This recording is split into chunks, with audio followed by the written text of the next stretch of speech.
Welcome to Personal Injury Marketing Minute.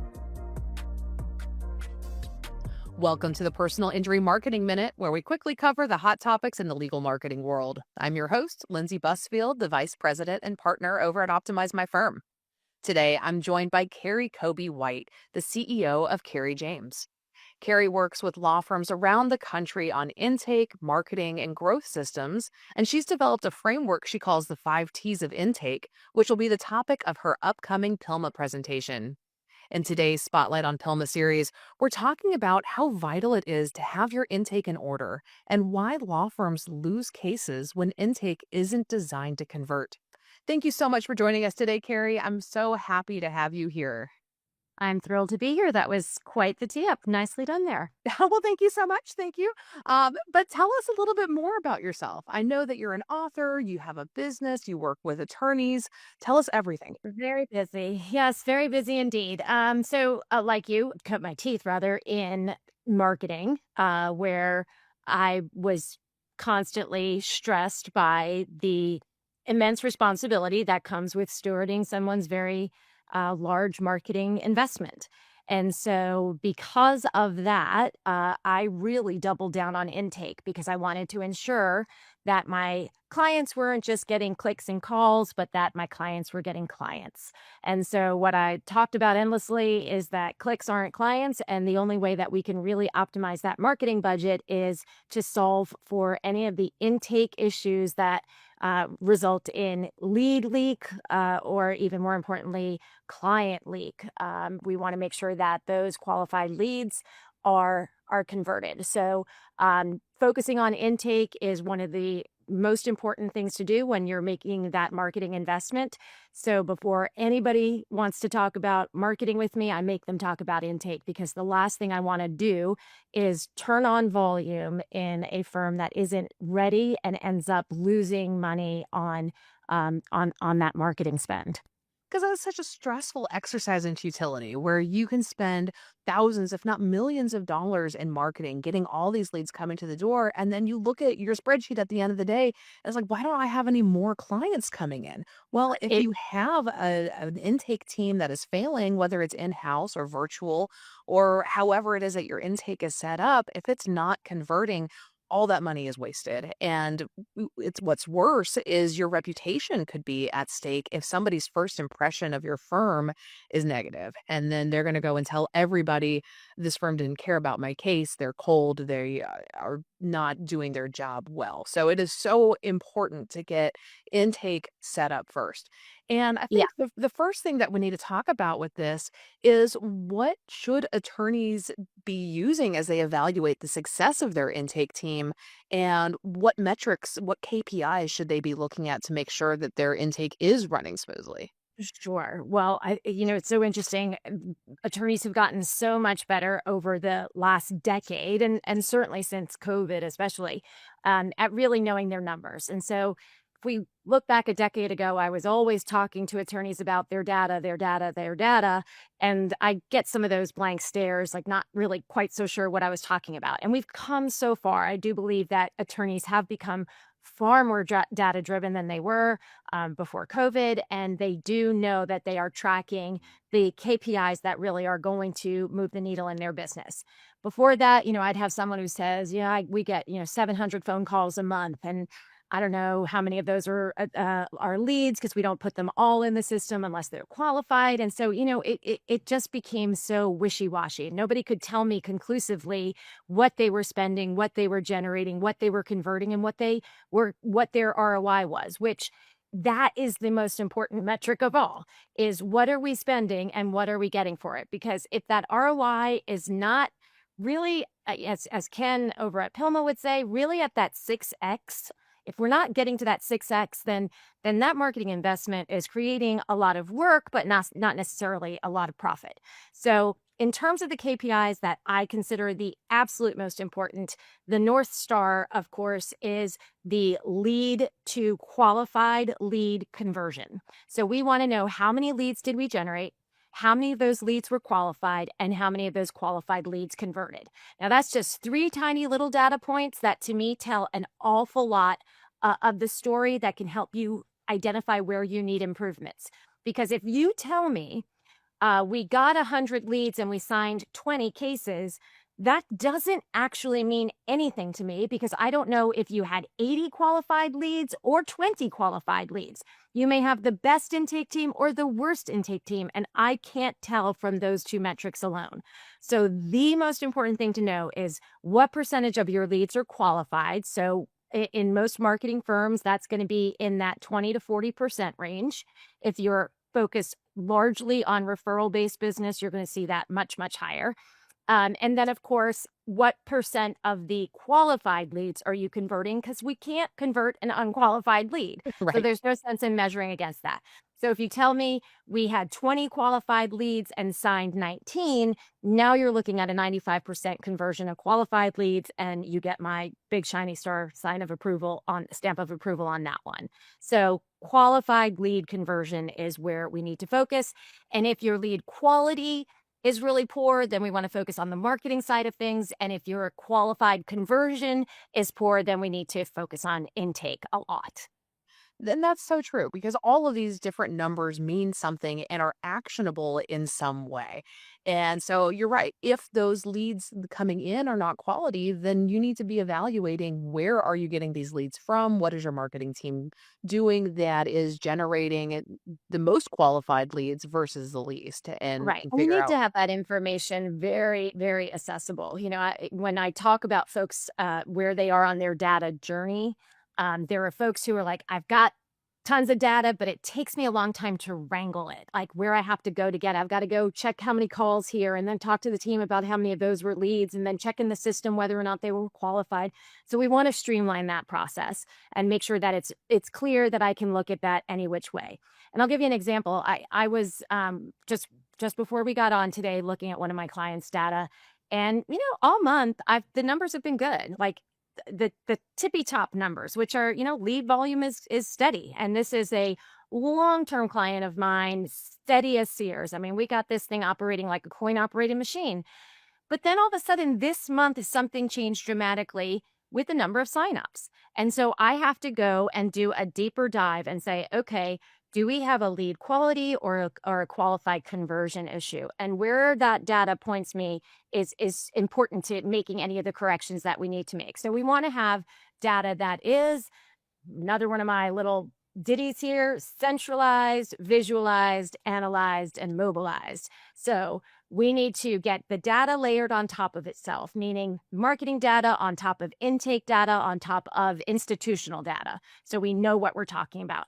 And then we need to visualize it because that's going to help us make sense of it. I've been telling people for 30 years since I was a teacher that you got to squint at graphs to really get a sense of the direction. And that's more important than the individual data point in many cases. So squint at your data, see what it's doing, and then analyze it. What does this mean? What should we do? How should we position ourselves based on this? And the last part, that fourth step when you're looking at your data, is to mobilize. Well, now you know something, so what are we going to do about it? And that's the part I think most people seem to miss when it comes to looking at that data. Well, and I think that attorneys can become overwhelmed when it comes to collecting the data. And so, where along the journey are you collecting each of these points? Who is it that says this is a qualified lead that's coming in and recording that? Because that's clearly one of the biggest pieces to this puzzle. So I think every role in the firm has different KPIs, and so the KPI that I want the attorneys focused on first and foremost is the return on ad spend. So what we're not even, that's focused purely on the marketing, but just ROI. Like that's the metric for you as a business owner. What are we spending and what are we generating as a result of that? And not even just generating, but truly profiting.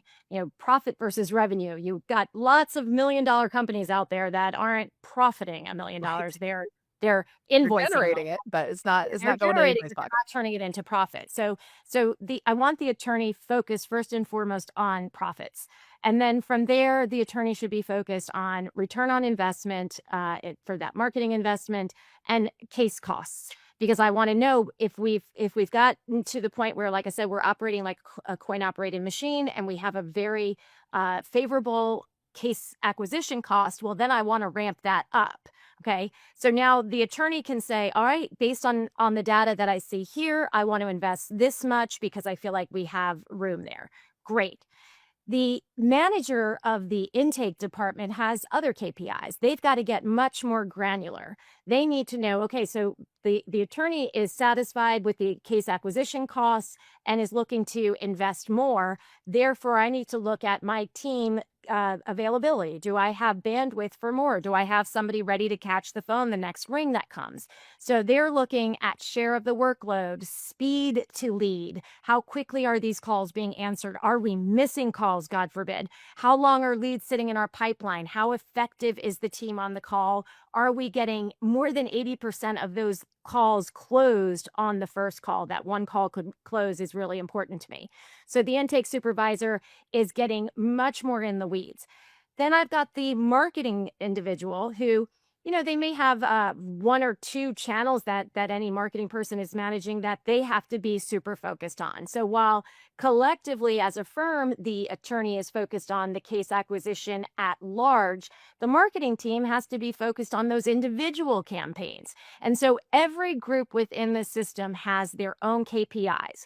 What's important is that we don't exist simply in silos, that we bring all of this data together.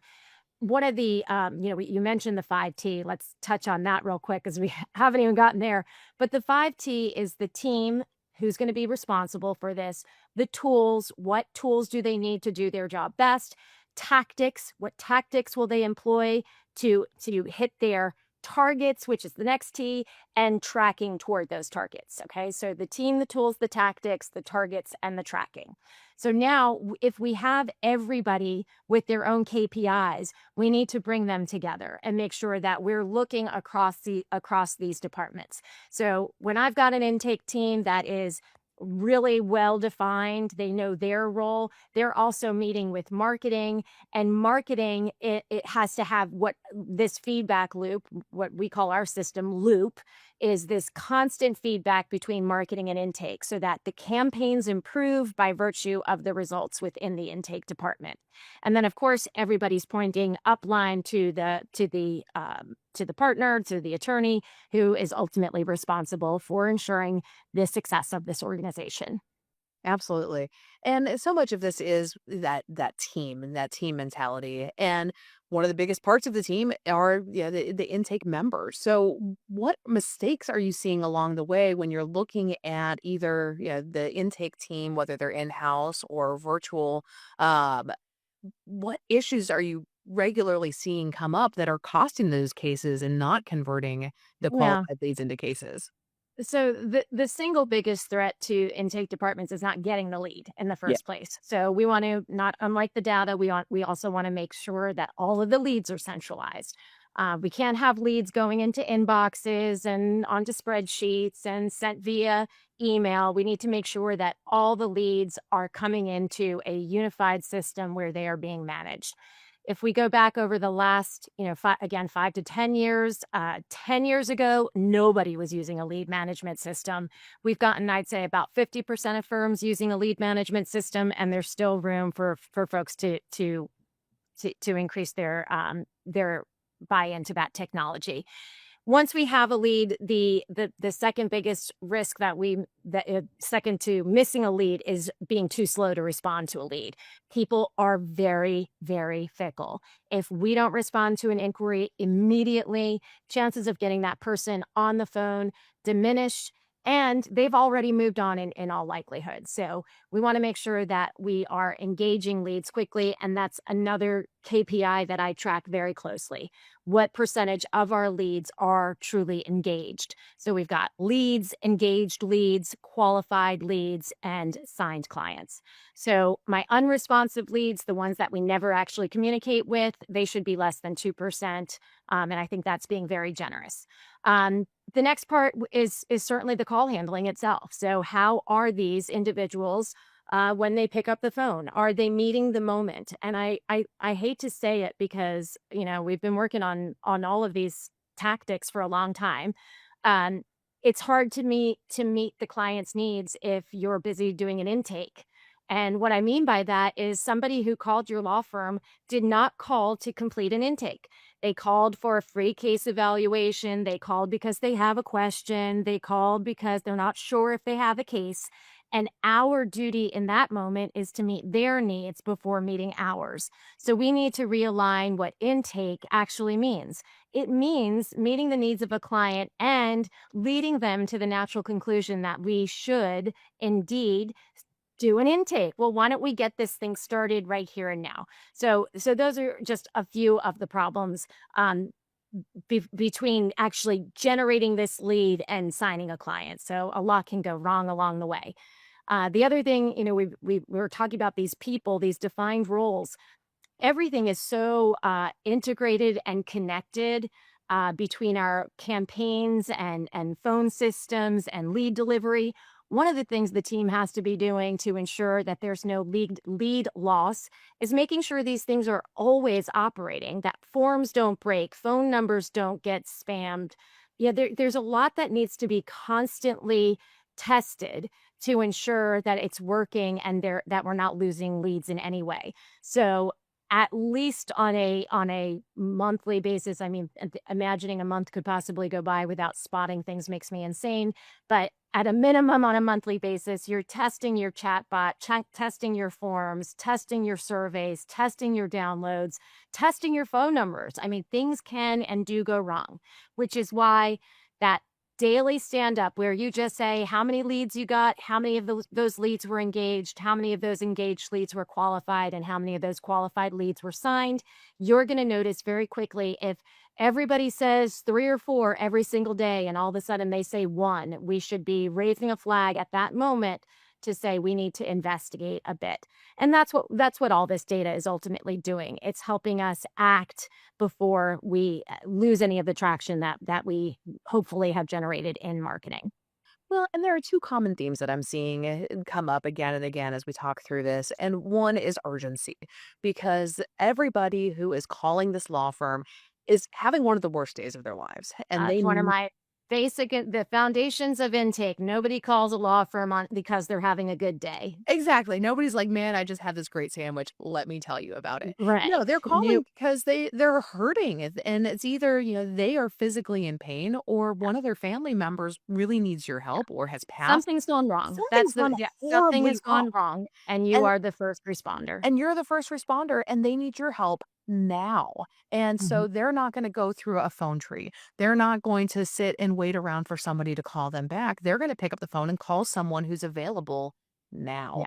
And Now. so you need to make sure that your law firm is equipped to handle those right now moments, both in terms of having people available to take the call, but also, as you said, making sure that your technology is up and running so that it can react with the same urgency. They're not going to wait Well, for you to fix your intake on your computer. Like, and they don't care. I mean, that you've lost their trust. If even if you have a referral, if you call and the call isn't answered quickly, let me tell you, 20 seconds. It takes only about 20 seconds for a phone to ring 3 times. Mhm. And more people hang up after that third ring. They're like, well, I guess they're not there.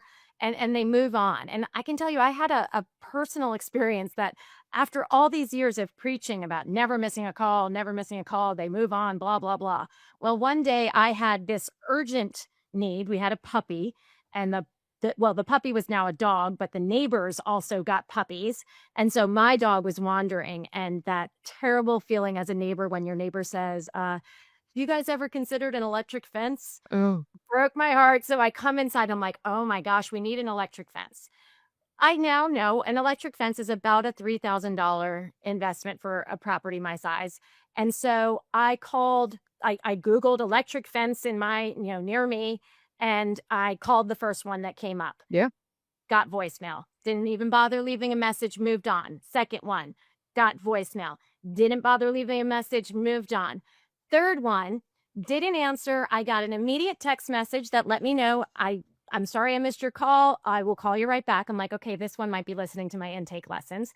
But I was like, holy cow, I was a $3,000 client that 3 people just missed. Yeah. And the first one to respond to me was the second one I called and the one who ultimately got my business. So 3 people had a chance at a $3,000 very easy sale that day. Let me tell you, I was like, "Can you get it in? Can you get it in today?" And that was it. They got my business. And so that experience for me was an eye-opener that like, wow, there really is no brand loyalty. I had heard of invisible fence. I didn't care. Yeah. I just needed this problem solved. Now, here's the other thing I think I tell intake teams all the time. I was dealing with that, and it wasn't a big problem. I mean, it was a problem, but I wasn't physically hurt. I wasn't suffering a loss. I wasn't mourning. I wasn't missing a paycheck. Like, I had none of those issues that come with somebody who's hiring a lawyer, a personal injury lawyer, somebody who's been in an in an accident. And so, I just needed to get this done. Now, layer on top of all of that, somebody who is physically in pain and who is fearful of the outcome of this injury, worried about maybe having to have surgery, worried that they're not going to be able to collect a paycheck. How are we going to replace the car? So you're dealing with somebody who is in what I always consider an emotionally compromised state. Yeah. But here's the good news. We know that. Okay. You know that nobody calls a law firm because they're having a good day. The one exception may be somebody who won a lottery ticket and wants to protect themselves. That one we can handle. The fact that we knowingly are answering the phone to somebody in need changes everything. If we let this person down, if we don't answer the call quickly, if we don't respond in a very timely manner, if we say we'll call back and we don't, if we drop the ball on any of those things, when dealing with someone who is emotionally vulnerable, the consequences are steep. You really fracture the trust of somebody in that situation far more than in a typical client service situation. So, like I said, the biggest issue I see is not meeting the client's needs first. And the first thing that people need is responsiveness. And I would say that very closely behind that, in my experience, is that empathy needs Oh to gosh. come in right next to it. Because as you mentioned, people are not calling because they are really wanting to fill out an intake. They are calling Yeah. because they're having a problem. Yeah. And with one of my clients, and we review some of their calls from time to time with their LSA accounts, we noticed that one of the intake people was kind of dropping the ball with the empathy piece. A Yeah. mother had just lost her son in a motorcycle accident, and she's calling and just pouring her heart out, going, "This has happened to my son. I don't know what to do. And I'm, in a panic state." She didn't say she was in a panic state, but she was. And Right. the intake specialist just said, "Okay, what's your phone number?" I was going to say, Lindsay, I feel I had this exact call. Somebody who said their son was killed in an accident, and the exact response of the receptionist was, "And can I have your name, please?" And it just, I have played that recording for groups many times because I tell them, take that exact interaction and put it online at the grocery store or sitting next to someone in a coffee shop. Would you ever respond to somebody saying, "My child was killed in an accident," with "and your name, please"? Okay. So we have to hire the right people. And the reason I'm saying that, as opposed to we need to act with empathy that is forced or inauthentic can do more harm than good. Yeah. So you don't want somebody who's reading off a script, "I'm so sorry for your loss." That's even worse than nothing at all. Right. So you've got to hire the right people. Make sure that you are hiring people who do genuinely want to help others, who recognize what they're what they're encountering when they get on the phone with someone, and who have like the emotional intelligence to be empathetic, not just because the boss said so or the script says it, but because they truly do feel that way. And I've done this great lesson on empathy, and the word empathy means by nature that we need to connect with ourselves, even that we need to find something in ourselves that says, "I know this feeling and I need to solve this because this is a terrible feeling I know from experience." And if you don't hire somebody who's able to dig deep and connect with their own personal experience to this person, then we're going to miss the opportunity to engage people in a meaningful way. And that's what it's ultimately about. This is, which, Lindsay, we're talking for a while already, but we haven't even touched on AI in intake And that's the one that just makes my skin crawl. Is we've just spent the last decade talking about empathy, and now you want to, hop in with your robots who, I get it that they can act empathetic, but they're inhuman. Right. So how do you make a human connection when you're inhuman? And I've written plenty on it, so you can visit my website to hear my musings on AI and intake. Oh, and I am so glad to hear you say that, because I have had horror stories with some of my clients trying AI, Yeah, and no, and they're it's trying, and I get and it. It's fun. There are cool new toys out there, and the idea of being able to streamline this process would be and great. not have to worry about, training humans and hiring the right humans. It sounds like such a great shortcut. But when you In have the right places and for the right purposes. And, the one advice I give everybody when they are evaluating anything, but especially AI, is why am I doing this? And Mhm. the answer I never get is because it provides a better service to my clients and prospects. And if that isn't the answer, then you need to consider whether or not you should do it. Um, again, I think that presentation is on YouTube as well. I do very much think that the future of intake is AI powered. There's a lot of benefit to the effective application of AI in the intake department. But so far as I'm concerned, it is not answering the phones. It's And I know a lot not. of people will be disappointed to hear that, but It's just not there yet, and AI is in such it's in its infancy, it and is. You're all living in beta. when you're trusting it with something as crucial as the turning point of your marketing to a lead into a case, that is a lot of trust to be A putting lot of into trust and something a that lot of isn't developed. value. Yeah, Yeah, I mean, I always say, we're not selling ice cream cones here. So, if you want to sell ice cream cones using an AI agent, great, have great. at it. Like I always say, I expect it when I'm dealing with Amazon, Google.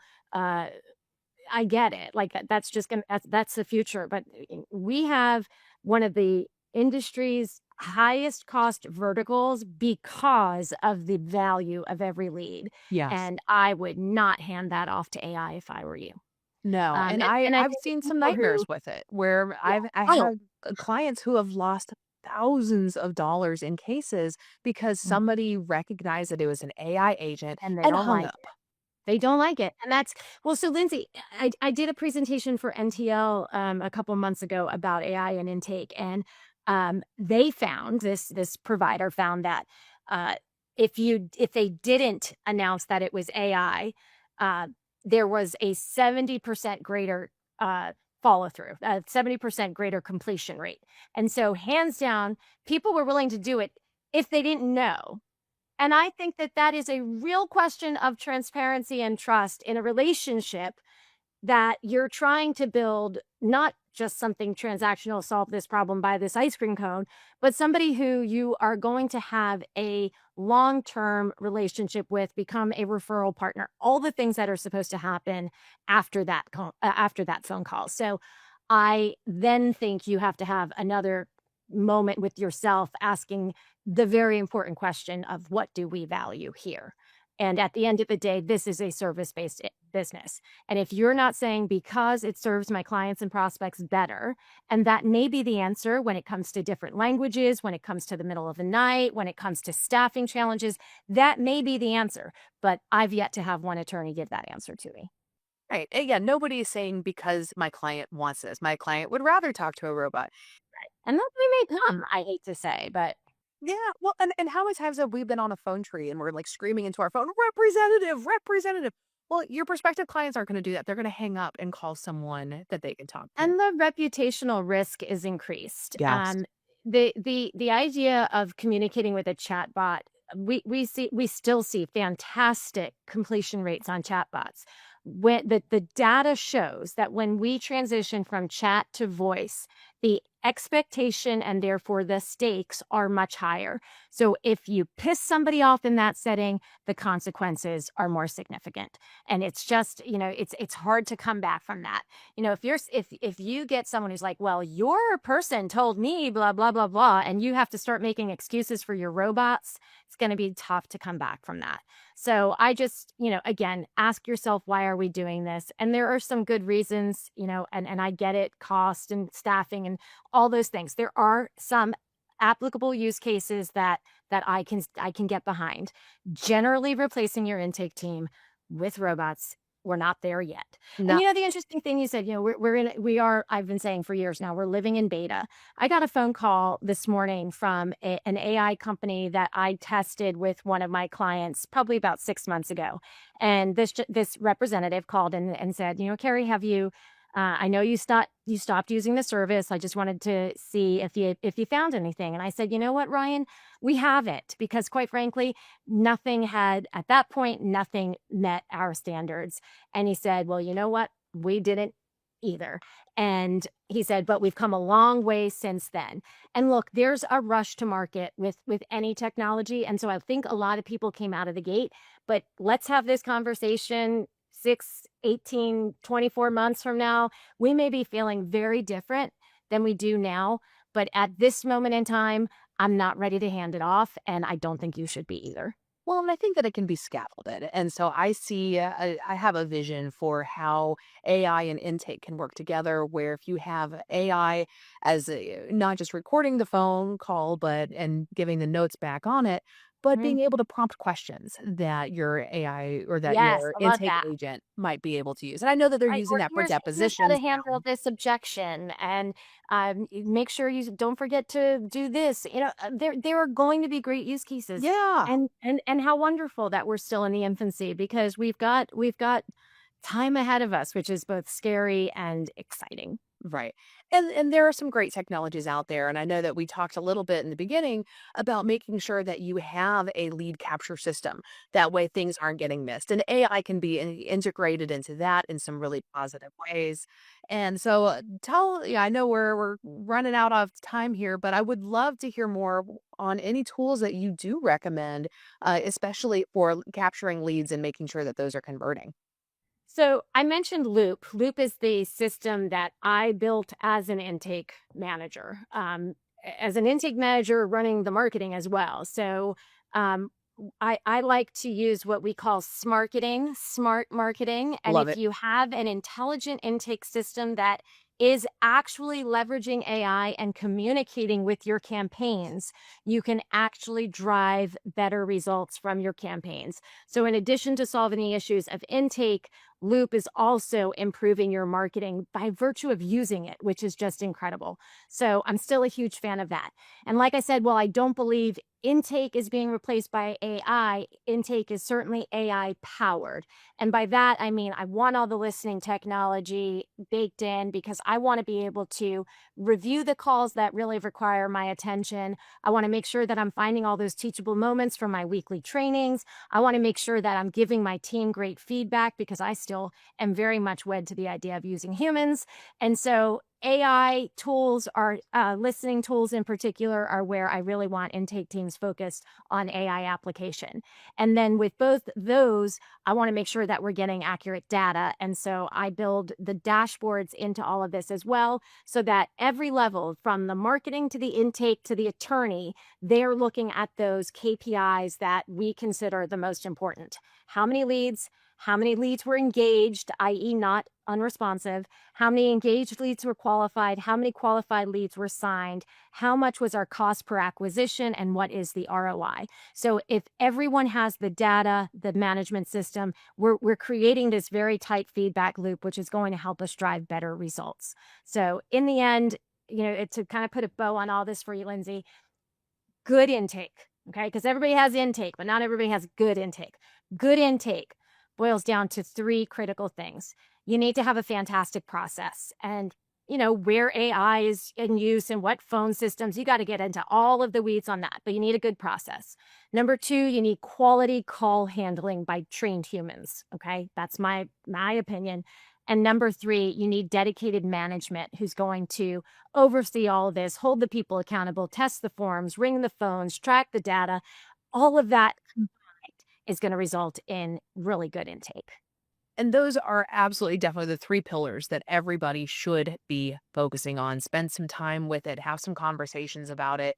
And I know that you're going to be getting more into this in at Pilma in May. So excited to hear you talk and listen to more of your presentation on how intake, really good intake, impact. Good intake. Good intake can make or break a law firm and the leads that are coming in and the qualified leads that are coming in and that conversion rate. So, Yeah. Carrie, thank you so much for coming on the show today. It's been an Pleasure. absolute pleasure having you. That's going to wrap up this episode of the Personal Injury Marketing Minute. Be sure to like and subscribe so that you don't miss other great episodes, especially on the Spotlight on Pilma series. We have some of the best minds in the legal industry coming together to help you streamline your law firm. And if you are a personal injury firm that's looking to grow your marketing and boost your qualified leads, feel free to reach out to me at Lindsey at optimizemyfirm.com. And again, Carrie, thank you so much for being on the show today. I'll wait to see you in San Antonio, Lindsey. Thank you. Thanks for watching. Be sure to hit that like and subscribe button and leave us a review in the comments.